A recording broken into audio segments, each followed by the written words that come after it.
You feel very motivated. You do not have art burnout. You're fine. Go finish that sketch. Do not doom scroll Pinterest for an hour. Do not go to the craft store because you have enough supplies. You're fine. You don't have art burnout and that layer isn't drying anymore. It's dried. Go finish painting it. I'm going to count backwards from 10. And at 1, you're not going to have any more art burnout. 10, 9, 8, 7, 6, 5, 3, 2, 1. See how that didn't work? Didn't work for me either.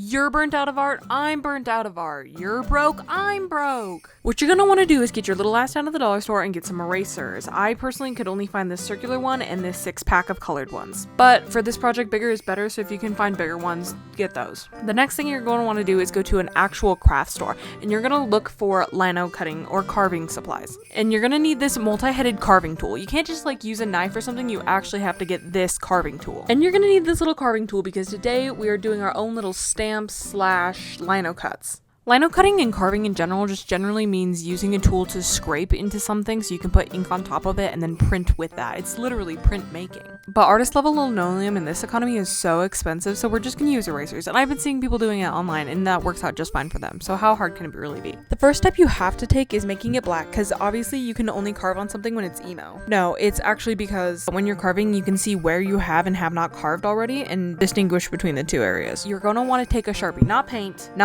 I learned the hard way, don't use paint. You're gonna take a Sharpie and you're gonna color the top layer of the eraser you want to carve into. So I started with that circular eraser that I bought. As I said earlier, it was the bigger eraser, so it was easier to work with, so if you can get a bigger eraser, do. But on this one I'm carving a little sun and moon face, but I'm hollowing out the moon and leaving the sun flat, so when it prints, the sun prints dark and the moon prints light, which I probably should have inverted that. But these smaller erasers were so much harder to work with. I stabbed myself a couple of times. They were hard to hold. They were hard to see what I was doing. They were hard to film. So get the bigger erasers if you can. I started with this little design of a fire with a little heart in the middle, which is cute, but I thought that curvy lines were going to be easier to make, but apparently straight lines are easier, so this was really difficult to make actually. Then I tried to get online and get inspired by some other eraser prints that people have been doing, and I saw this flower in a vase thing that somebody had done, and I wanted to do that too. But it didn't even come out well, so don't even worry about that. The next one I did was just a singular rose, because once again I thought the curvy lines would be easier. Turns out I was wrong. Then the next two I did is probably the ones that I'm the most proud of. I did this Formula 1 car and this Formula 1 track. I really love Formula 1, so I thought I was going to be able to use these erasers to print both the car and the track as little stamps on my phone case, but that,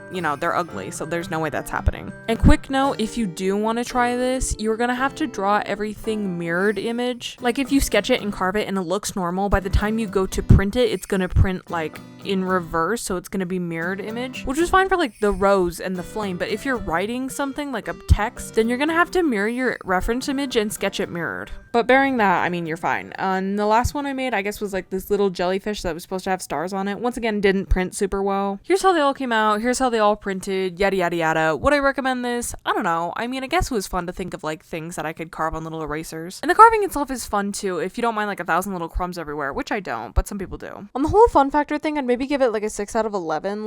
Maybe try it for a little bit, but I don't think it's gonna become your new thing. Okay, well, see you next week for something. I don't know what we're doing yet, but something.